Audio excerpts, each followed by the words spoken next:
Hello my loyal companions, welcome to episode 2 of RogueCast, your dedicated Rogue Company podcast and one-stop shop for all your news updates, weekly guest stars and clips of the week.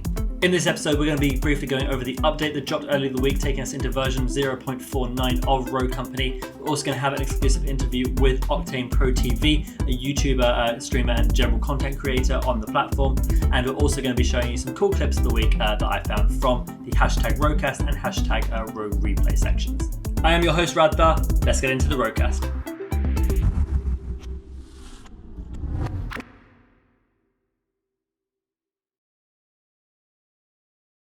This week saw the drop of the new update for Rogue Company 0.49, which took us basically to the end of the roadmap for Phase 1, meaning we're now going to start moving into the Phase 2 features such as custom games and ranked.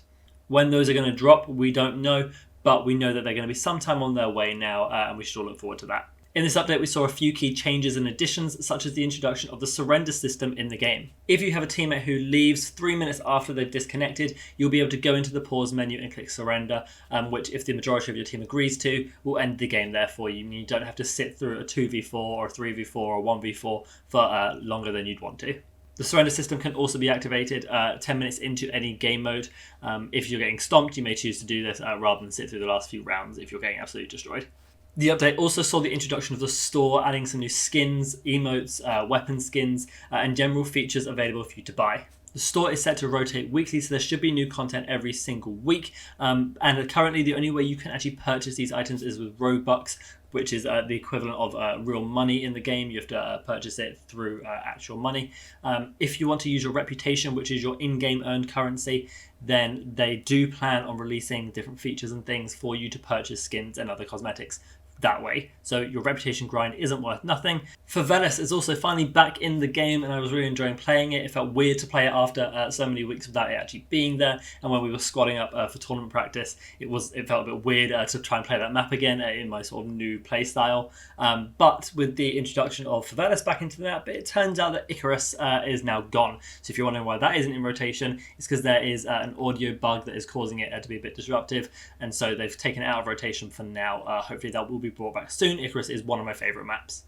Trench got an update which allows his teammates to move through his barbed wire without an issue, and allied Trench barbed wire comes up with a blue tint to it.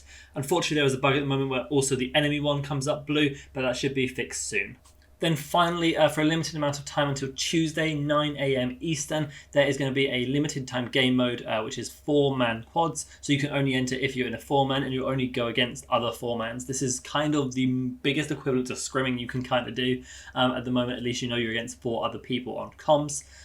So do go check that game mode out. Currently, when I've been trying to get into lobbies, it hasn't been fantastic. It doesn't seem like there's a lot of people actually playing that game mode. So do make sure if you are in a 4-man, you may as well go into that rather than the solo modes, just so it's a bit more of a challenge for you.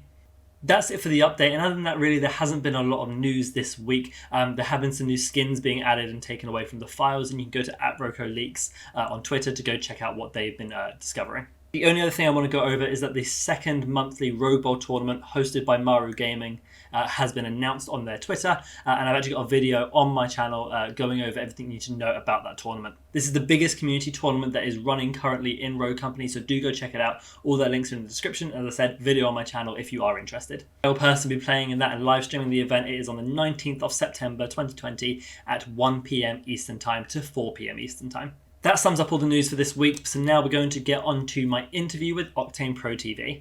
Octane has been in the content creation industry for about 8 years. He's a fantastic streamer, really professional, has some great features up on his stream, and his YouTube content is focused a lot around news and leaks and things for Rogue Company. He actually came from Realm Royale, the Battle Royale that Hi-Rez studio did, and it was really successful on there, and now he's translating that into Rogue Company as well. His content is definitely worth going to check out. Let's have a little sneak peek before we get into the interview. Ooh, I just got a grenade shot.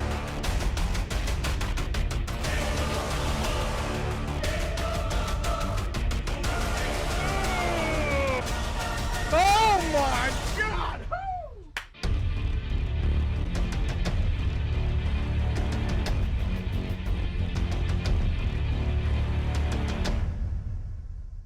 Okay then guys, kicking off RogueCast episode 2 is a fantastic streamer, a Hi-Rez Studios avid gamer, and a father to 3 children, is OctaneProTV. Welcome, Thank, Octane. thank you very much for having me. I'm excited to be here. Yeah, good, good. How are you doing today? I'm doing good. As we talked about pre-show, the kids are in bed. It's now Yeah. dad. It's now dad and gaming time, so I'm ready to go. Yeah, well, that's actually something I did want to talk to you about. Is how you manage hmm that sort of workload. I've from everyone that we know in common, they keep telling me how like hardworking you are and how you have so much like time management skills. hmm Talk to me a little bit about that. How that Yeah, all works. yeah. So, definitely time management. As I said, it's definitely not for the individuals with not a lot of self confidence or self motivation. Yes. And the reason I say that is because it is a grind, and I have been doing this for 8 years, but I Wow. really haven't been doing this. And I say it like that because it's like I haven't really found my niche until about the Yeah. last 12 months. hmm And it's really come down to I work 8 to 5 every single day.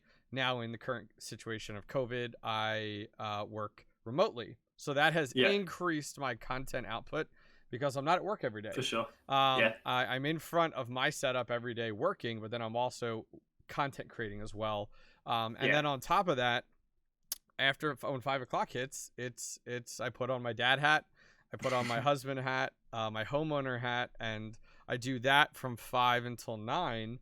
And that's having dinner or supper depending on where you're located and what you call it. Yeah.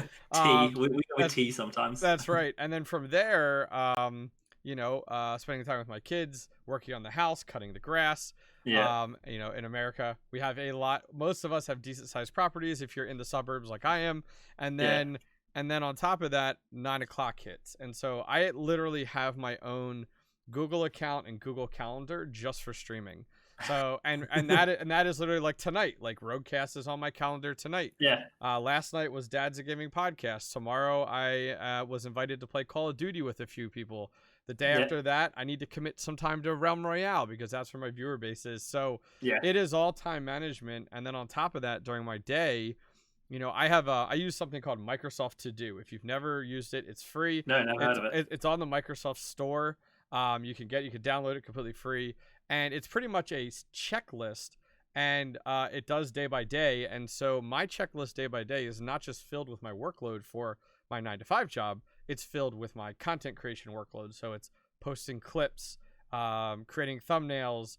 All the things I want to get done throughout my day when I need a break from the normal 9 to 5 is content Yeah. creation. Is content Okay. creation. Okay. So So you yeah. weave it in there. Yep, exactly. So, wow, I would love to see a picture of your calendar and just how like, full it would be of just like everything that's in there. Yes. How much sleep do you get? It's a great question. So I used to mess around with it a lot. Mhm. And it definitely it was really rough. So I listen to a lot of self-motivation audiobooks during the day Okay. while I'm working. I listen to a lot of self-motivation, audiobooks, and I have found that people more successful than me, which is a lot of people, live and breathe by 6 hours of sleep. So Okay. for me, it is 6 hours every night. So every night I am in bed, finishing up on my phone with individual things at 1 a.m. and then I am up. My alarm clock goes off at 7:45 every day, and that's when I start my day. So Yeah. 1 o'clock doesn't mean 1 o'clock. Usually it's several minutes after. So that's kind of I aim for 6 hours. If I don't get six, like I feel it. Yeah. But what I find is as a content creator is after about 2 weeks, it catches hmm up to me, and I need Yeah. to have an 8 a.m. or 8 p.m. bedtime. So like all of a sudden it You get- catches up to me, and it's like the kids are asleep, I'm in bed. You're in bed. Yep. Okay, so I think I'm in the middle of that time right now. So Okay.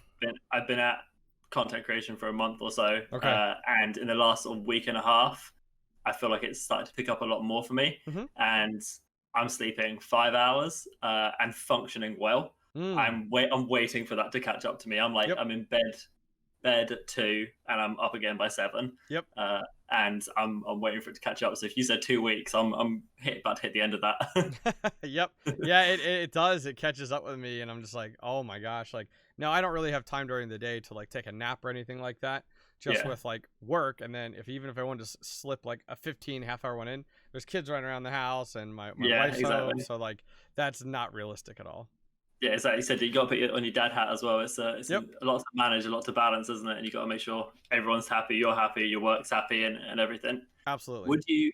I've always been interested in like people Hmm. who want to go full time streaming or Hmm. full time content creation. Is that something you would want to do, or are you happy with your more traditional job as well? I would love to do that, but I have to be realistic in the fact that, and unfortunately, a lot of streamers paint the wrong picture for the general populace. It is not realistic to try to be a full-time streamer, Yeah, especially in an oversaturated world right now. And it's like, don't feed people the garbage of work hard, be consistent, do it, do it, do it. It's like, here's a good example. You start streaming today and you start yeah, streaming Fortnite.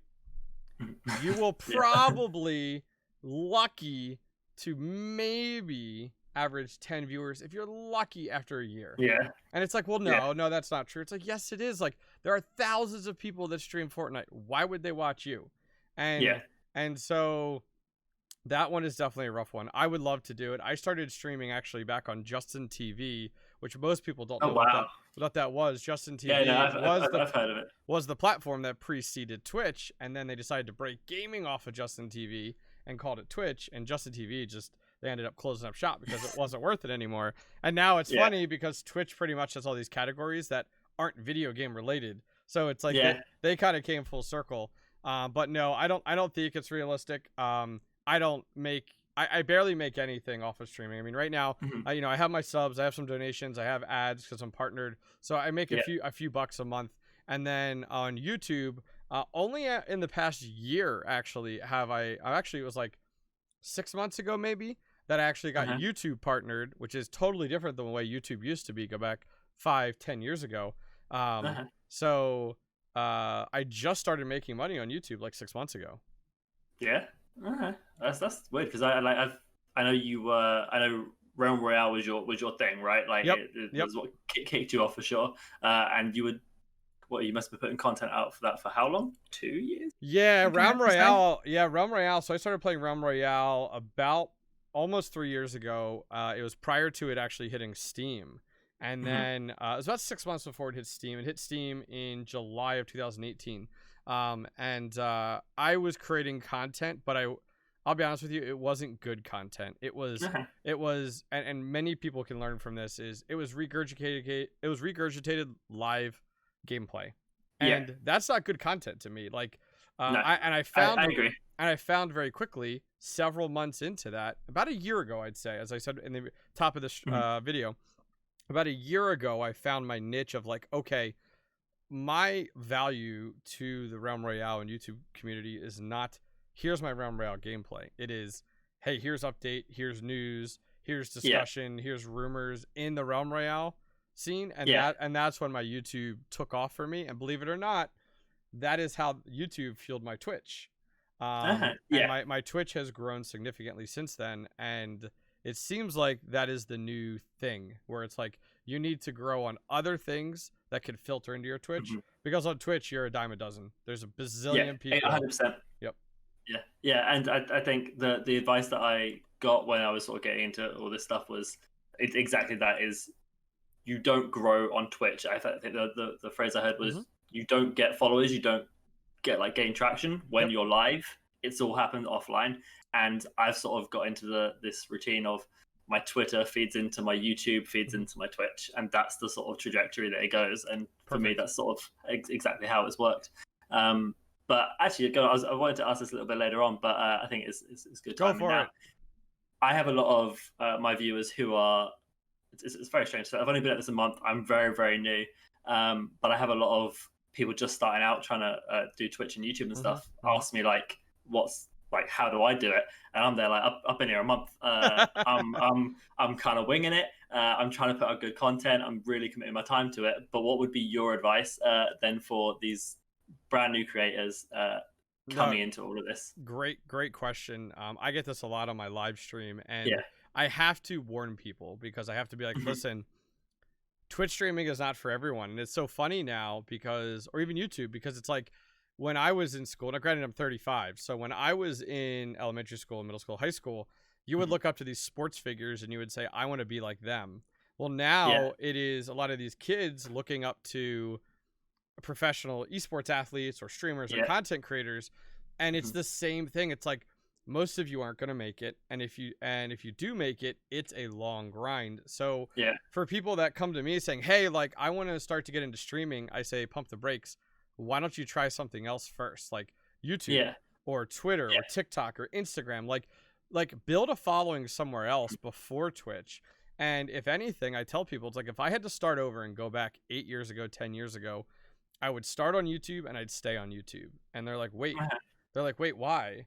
And the reason is exactly what you said there. It is because if I was creating content on YouTube that was quality YouTube focused exclusive content, it's passive, and Mhm. I wouldn't have had to take the last 7 years to learn that. Yeah. So I always tell people, focus on YouTube, focus on Twitter, TikTok, Instagram, and make it exclusive for that platform.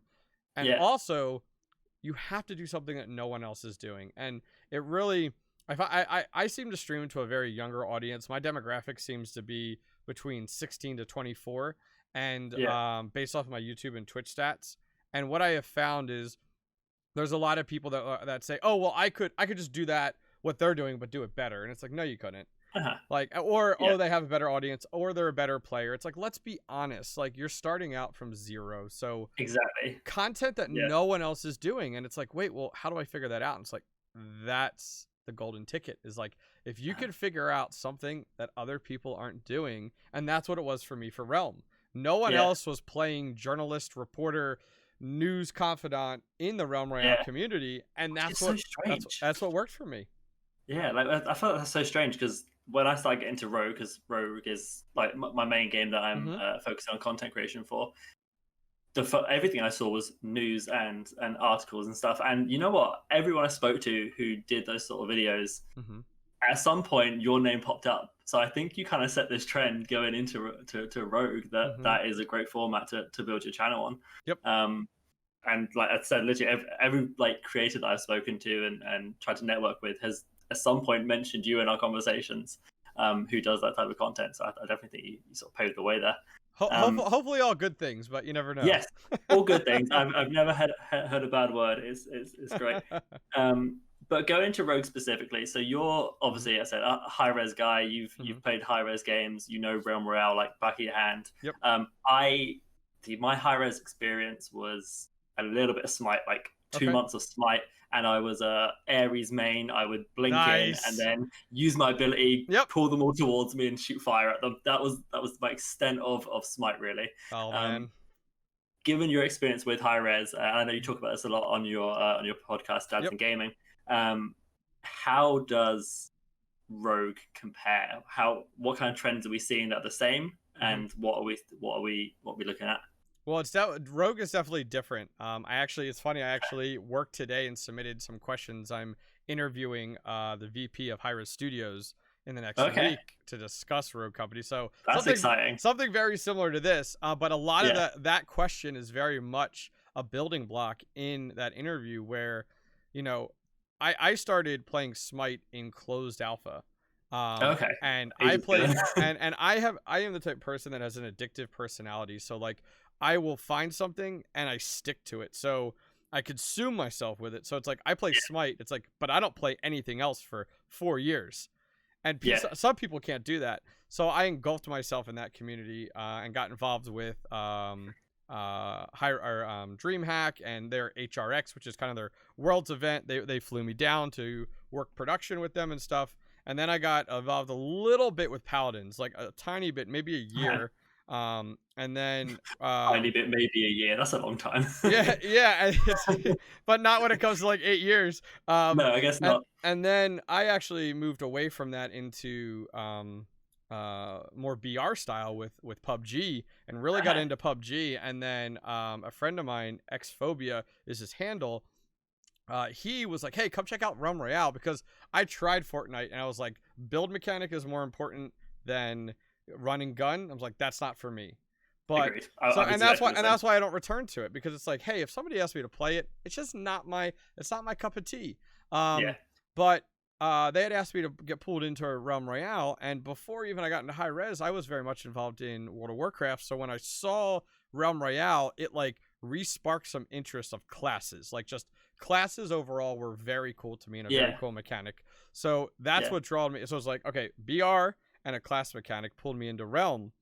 So then Realm went by, and I loved Realm, and Realm was great for me and my community. And unfortunately, Realm is pretty much done at this point. Yeah, But I know. I've seen the posts. but now with Rogue Company, getting back to your question, the reason I bring this up is I've seen these scenes come and go, and I've seen their start. So with Smite and Paladins, Hi-Rez was fully 2 feet in, like they were in all the way on Yeah. these titles. Realm Royale was not the case. They were very much like they only dedicated maybe 10 to 15 max developers to it. And Yeah. then now we have Rogue Company, and Rogue Company is like they're all in. Like they gave up Like- on Realm and moved everybody over to Rogue Company. They pulled people off of Smite, pulled people off of Paladins. They brought in Wow. outside talent like Scott Gandhi from the Halo scene. Yeah. Granted, he originally Yeah. came over previously, and then so they kind of went all in on this. And the second biggest thing that I see with Rogue that I'm seeing is Smite, Paladins, and Realm Royale. They took a very different marketing approach. And what I mean Okay. by that is we didn't see a lot of public advertising about it. It was very much like, we're going to dump a ton of cash into the esports scene. We're hosting $10,000, $100,000 tournaments. We're putting together these leagues. We're putting together casters. Like, they spent a ton of money on the esports scene. Well, they did a Q&A on Reddit at the very early stages of Rogue Company, and someone asked about the esports scene if they were going to do that, and they said, at this time, we have no plans for an esports to be hosting our own esports. And I read this on stream, and I was like, thank God. I was like, because all they do is create an inorganic, fake, competitive esports scene. And it's like, allow your community to start fresh. And because I came from StarCraft 2, even before Smite, where it was all grassroots tournaments. So I see the value of like having a strong grassroots foundation and then building up to, oh my gosh, we can support this. Let's have ESL come in, MLG come in. Granted, MLG isn't around anymore, but all these other big organizations come in and host the events. At the end of the day, between you and I, Hi-Rez Studios is a game developer. They're not an esports company that runs tournaments. Yeah, which is fair. Do you think it's partly to do with obviously Smite being one of the bigger games they're known for, being a competitor to League of Legends and sort of that scene? Because League of Legends esports scene is phenomenally huge, like bigger than like big real sports tournaments and things. It's like it's massive. Do you think they were sort of banking on that same kind of success and didn't quite work out for them? Yeah, Hi-Rez. A lot of people compare Hi-Rez to they say, oh, they're cash grabs, and I hate to say that because I know so many people there, but from an outside perspective looking in, it looks like it because it's like, okay, League of Legends first Dota 2, then League of Legends, and then it's like, oh, here's Smite's, here's Hi-Rez's version where it's third person versus top down mechanic, and they're getting in on this whole MOBA scene. Okay, sure. Whatever. Even if they take 1% of the entire market between Dota and League of Legends, 1% is huge. Yeah, it's massive. And then some people say the same thing about Paladins. Granted, I was testing Paladins even before Overwatch was announced. So I played Paladins when Paladins would launch for 30 seconds and then the game would crash and they'd be like, okay, thank you for coming and play testing. We got everything we needed. And that was rough for them because Paladins, even though it was, at least from an outside perspective, being developed well before Overwatch was, Overwatch ended up, everything compares to Overwatch, and that was Paladin's situation, where like everyone's like, oh, it's just a cash grab for Overwatch. Well, Overwatch was a bigger titled company with Blizzard. Yeah. So exactly. It's hit or miss, but I am hoping they stick true to their word and they don't try to go down the esports avenue, and they allow people that excel at that to build an esports scene around it. Yeah, I hope so too. Like, there's a lot of talk in the Rogue community, I think, about moving into customs and moving into these tournaments and moving into this sort of esports scene. I see it a lot in like the creators that I know, and I'm just like kind of like, well, I just want to focus on the game. Let's get the game sorted first. A load of the mechanics. There's been some posts today on Twitter about like pick and ban phases and things like that. And I'm like, it's a little bit too much right now. Like, because currently my content at the moment right now is focusing on the shooting range and testing the weapons and getting like raw Sure. stats for weapons. Yep. And I was using the shotguns. I did ARs, SMGs, and DMRs. All went perfectly fine. 3 great videos. I was happy. I got to shotguns, and there was just issue after issue, like bugs with the damage numbers. Mhm. And I moved to pistols, same thing. And then like, and I'm now trying to test the abilities, and there's still bugs. And it's like, I just want that fixed. Let's focus on that. Let's get the core mechanics down. Let's add some more rogues, add a bit of dynamics to the game, and then let's focus on getting the competitive stuff. I love the tournaments that are being hosted, like the ones like done by the community, like Mario tournaments, even the kill races and things like that, and some of the other tournaments. I like the people that are doing that, but I want the developers to focus on the game, and then we'll handle that for now. And then when the game becomes big enough, becomes established, then let's get an esports scene in there, and I'll start watching that. Yeah, I'll be on. Yeah, I'm at Rogue Bowl from the Mario Group. I'm actually being brought on. I'm gonna help them out as an analyst for their tournaments. So I'm excited for that. That'll be a lot of fun. Something you had mentioned, which I think you are seeing what I have seen over the last 6 years involved with Hi-Rez, where it is. They have all these ideas and they think that they have to get them all out at once, or they make them public all at once. And I had said this last night on Dads and Gaming podcast, where it's like every developer and every community person seems to want to spit out all the things coming down the pipeline in the next year. And so now the community instantly thinks they're coming like next patch, or they get rushed. And it's like, I agree with you. It's like, slow down, take your time, do a patch per week, and make sure it is tested. And we don't get that. And I think, unfortunately, like you had said, things get rushed. And a great example is like, especially with esports, it's like, don't rush that. In Realm Royale,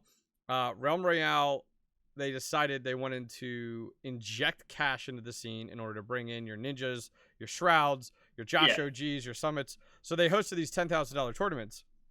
They didn't even have, quote unquote, what they call them, custom lobbies, or what I call them, private lobbies in the game.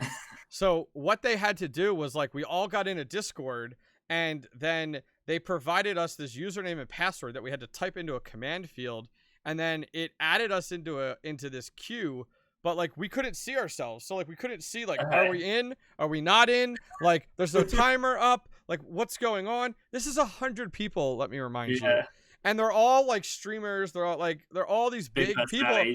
And I'm in there. I was invited to them, so I was in them as well. And it's like, that level of being unorganized just like isn't accepted by some of these people that are very successful. And so like there was a situation where, a good example, so 8 games of Realm Royale usually might take you 3 hours. The first one, it took us 10 hours.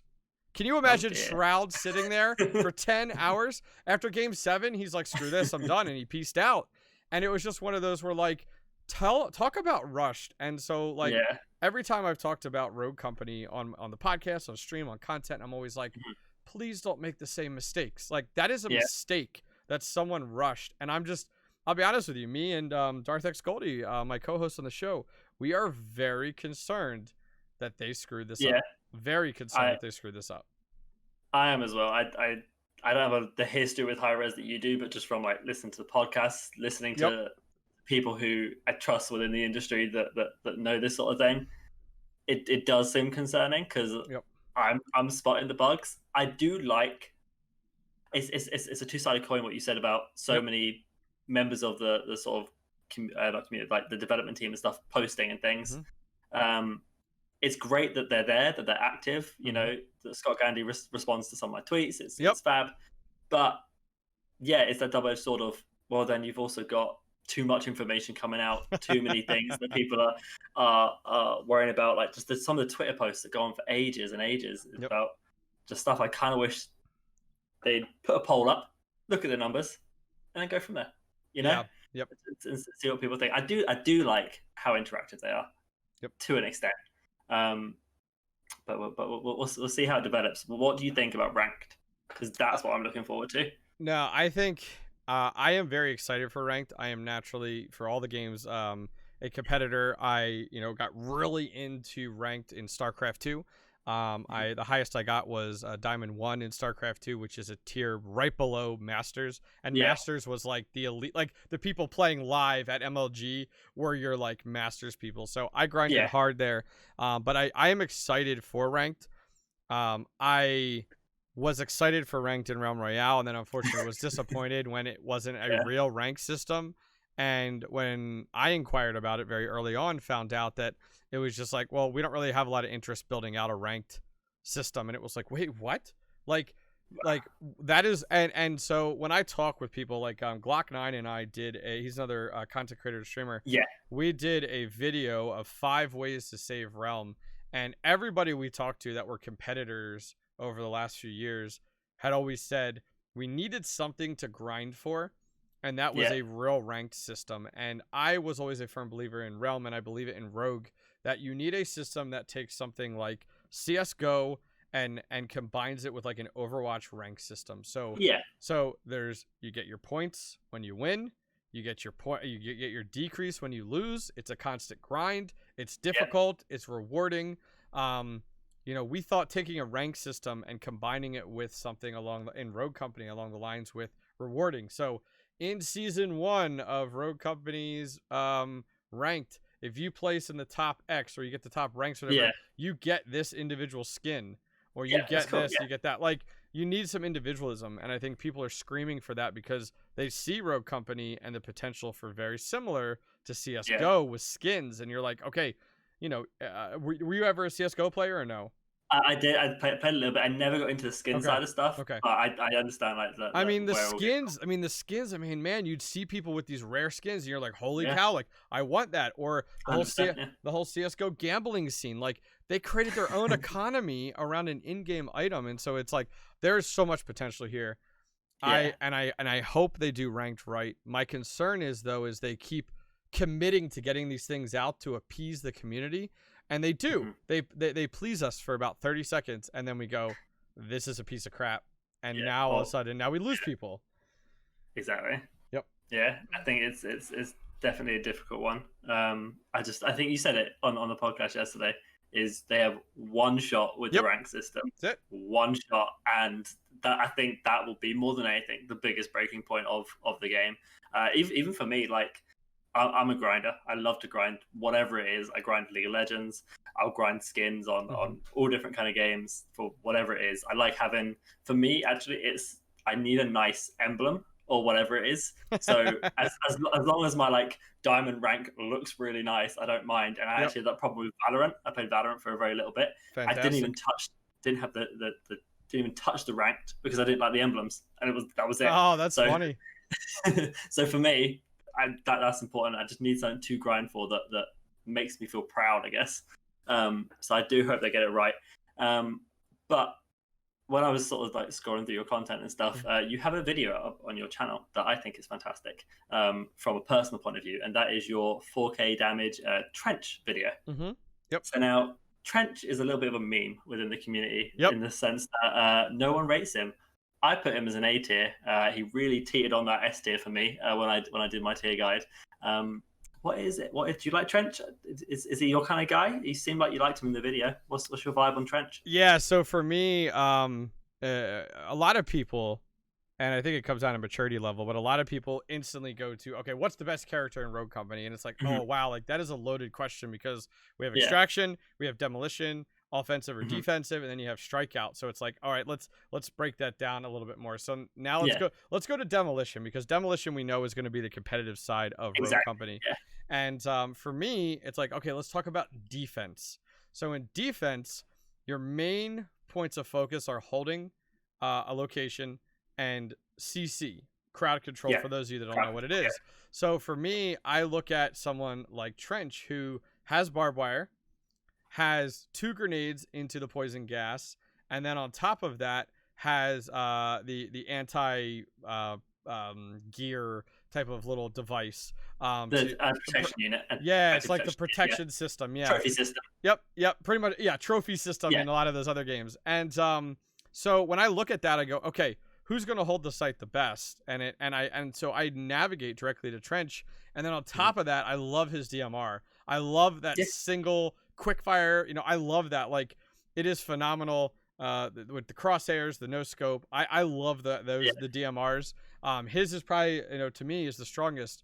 So when I look at that, and I think, okay, the best defensive character, I have to say Trench. And so I play him as often as I can on defense. Now, granted, you might say, oh, well, he's not the best character. It's like, okay, well, if you're looking at a high level at Rogue Company, then yeah, if you want to find one character that transverses all of those game modes and that stands out the best from a damage, I definitely would put Lancer or Dallas up there. But for me right now, best defensive character. And I love to put it out there. People comment on your video, please do.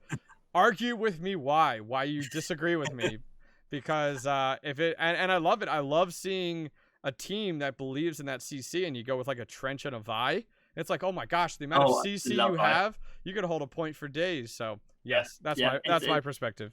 I 100% agree. All about zone control. That's what it is, isn't it? Barbed wire, slow people down. I'm looking forward to the update, patch, hotfix, whatever it is, where they allow your teammates to walk through it. Because what I find is I'm having to put my barbed wire in less favorable positions so that my team can still rotate around the map a little bit. As soon as that's sorted and I can just plop it down like in the best position for the site, I'm golden. I'm loving it. I tend to use Trench for long range and Vi for short range. Tends to be my go-to. I absolutely love Vi though. But yeah, I'm glad I found somebody who also likes Trench. I feel like we are a rare breed of people who like Trench. He reminds me of like this sort of standing guardian is the way I kind of describe it. He sits back there and he allows it, and he kind of has this like father figure of a role. It's kind of he's the leader of the rogues, so exactly. And that gets me actually into my next question, and that is because I don't know how Hi-Rez have done it particularly in other games, but lore. What's your thoughts on the lore, or lack of lore, I guess, or the development of the lore? How do you see any of that going? Hi-Rez always seems to put lore second, and that always bothers me. They decide in Realm Royale, and just to give some examples of how they presented lore. In Realm Royale, they had early on committed to like, okay, we're gonna do lore through like these little cinematics that they would come out with, and they came out with like one tiny little thing, and it was like 60 seconds long, and that was the end of that. They never came out with any other ones. So I think the lore is important, and I personally, I think you have a few options. You could go the Overwatch route, and I think that's only because Blizzard has more money than God, and they can create they can create movies pretty much around the lore, and they do a phenomenal job. You have your games like World of Warcraft that do it through story, but that's only because of the type of game type. In a game like Realm, and I'm just referencing Realm because that's what I'm coming from and going into this, is in Realm Royale, they had the option. They had this beautiful world that they created, and it was phenomenal. And they very early on did this thing, and I loved it, and they never moved forward with it, was they started to tell story through environment changes. So there's an area in Realm Royale called Old Manor, and it was like rubble. And then the next patch, it was built up a little bit. The next patch built up a little bit. I was like, that is awesome. Like, I love that. And so it's like, it's almost taking what Fortnite has been so successful with, which it is storytelling through the world environment. And granted, their budget's through the roof as well, so totally different. But even like Realm Royale doing that. So now let's swap over to Rogue Company. It's like, okay, how are you telling a story in this game? It's like I have these rogues fighting each other. Why? Like, what is going on? The tutorial doesn't give us anything about it. It just, shows us the basic mechanics and off we go. So it's like, wait, why are we fighting each other? And it's like, and we get these little, now granted, like today, the Rogue Company Twitter account dropped this short little like 30-second video on Lancer, and it gave us a little bit of insight of like, okay, she's a social media diva. But other than that, that's it. And it's like, wait, okay, cool. Like, is this what we're doing for story arcs? And so it's just, I don't know. I don't think Hi-Rez is not good storytellers, unfortunately.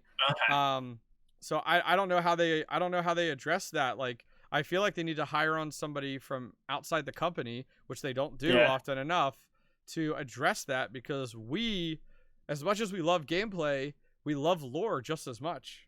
I 100% agree. It's definitely an aspect of games I've always liked. I mean, like Smite was a weird one because you've got like the gods from different Yep. religions and things like that, and like that's cool. But there's a lot of lore made for you, you know, Yes. like you've Yes. got It's thousands of years of pre-existing. lore Yep. there for you.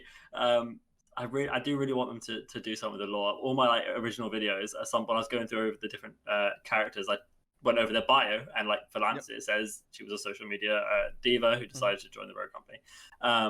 And I said, God, I really hope they do something with the lore. And I still stick to that now. And I'm like, I want something. I will even do it for them. I love storytelling. I love like writing down like books and ideas and stuff. I will do it. Please let me. I think I can do it justice.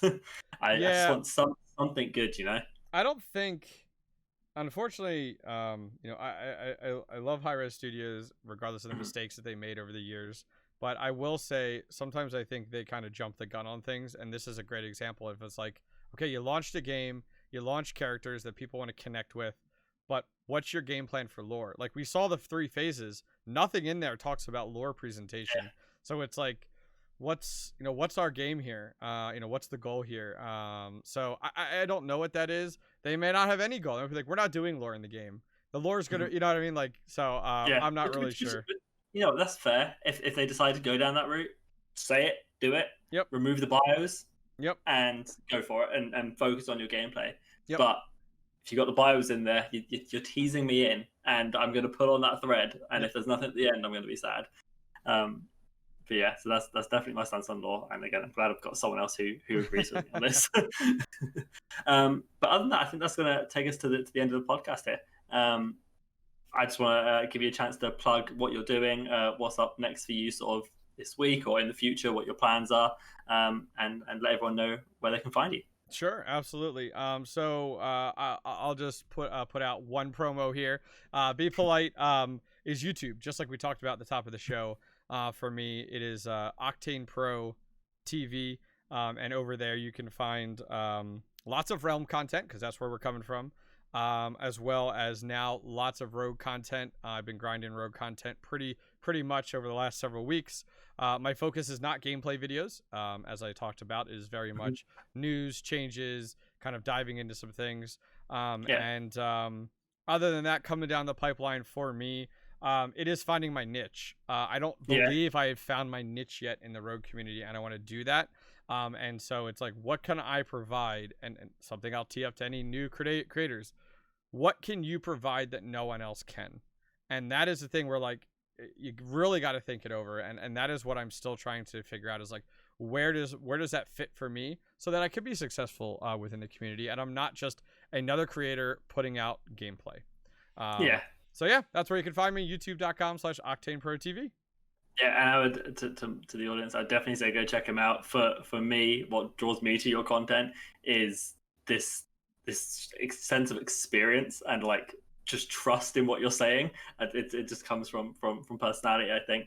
And for like newer content creators, this is someone who's been through the grind of YouTube and stuff, and I definitely think he's worth doing it. There's definitely a sort of inspiration and work ethic there, which I'm definitely geared towards as well from people, and I love seeing that in people. So definitely go check him out. I will also, for you, plug your Dads and Gaming podcast, just because I think that's a fantastic podcast that you can see on YouTube and all other major sort of audio platforms as well.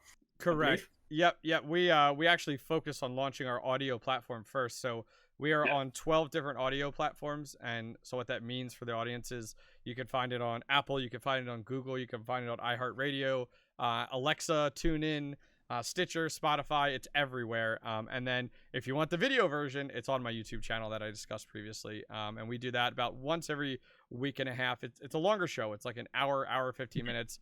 And our focus is, and our audience is dads, moms, doesn't matter, parents, streamers, or gamers. And it's just something to listen to in the background while you're working, while you're cutting the grass, while you're driving to work. Just some content in the background to keep you engaged. Yeah. And again, definitely recommend checking that out. I'm a podcast lover. It's why I set up this podcast. And so I definitely want people to go there as well. Hopefully, if they're watching this, they like podcasts as well. So go check it out. A big thank you to Octane for coming and hanging out with me. Hopefully you guys did take something away if you're looking to get into content creation, or if you just want to know how this game stacks up with the other Hi-Rez games. All his links are in the description below, so make sure you go check him out. Now let's get into the clip of the week, where I scroll through Twitter and find a clip that just speaks to me for some reason, and this one definitely interested me a lot. This clip comes from Chronic2Crafty on Twitch, and what he does is he utilizes Anvil's LMG with the high fire rate and Lancer's passive to instantly reload those 90 magazines when it normally is a really long reload time. He's got to clutch out 1v7, he sees the Talon, he shoots this Talon in the side, he's got to reposition, find out where these other enemies are coming from. Anvil's coming off respawn, he sees him, absolutely monsters him, rolls to reload, straight into the Dema kill, life drain coming in clutch, so he can then kill the Saint just off of here. The pace was really fast here. He's got to capture the site so he doesn't just lose, and he's got to find the remaining 3 enemies to clutch out this round. He sees them in the doorway. What can he do? Can he position himself well enough? There you go. Dema runs at him, sprays him down into the Talon, then into the Saint, runs around the corner. Just a 1v1. He rolls to reload, 90 health. There's the Talon, doesn't see him come through, roll, and absolutely crushes him. I absolutely love the way he utilised the Lancer with the LMG, the LMG being one of the strongest weapons in the game, and Lancer being one of the strongest rogues in the game. That was a perfect combination there for him to pull off. Make sure you go check out his Twitter, which is linked in the description. That though, guys, is going to take us to the end of RogueCast today. I do hope you enjoyed it, and if you did, make sure you like and subscribe to this channel so you don't miss the episodes that go out weekly with a brand new guest every single week. If you are looking for my content, what I do is I post guides for Rogue Company, as well as a lot of the stuff with the competitive scene, so make sure that you are keeping up to date with my channels here on YouTube, on Twitter, and on Twitch. All my links are in the description below, but for now, guys, I hope you have a fantastic day, and until next week, remember, be loyal, be brave, be relentless, and I'll see you then.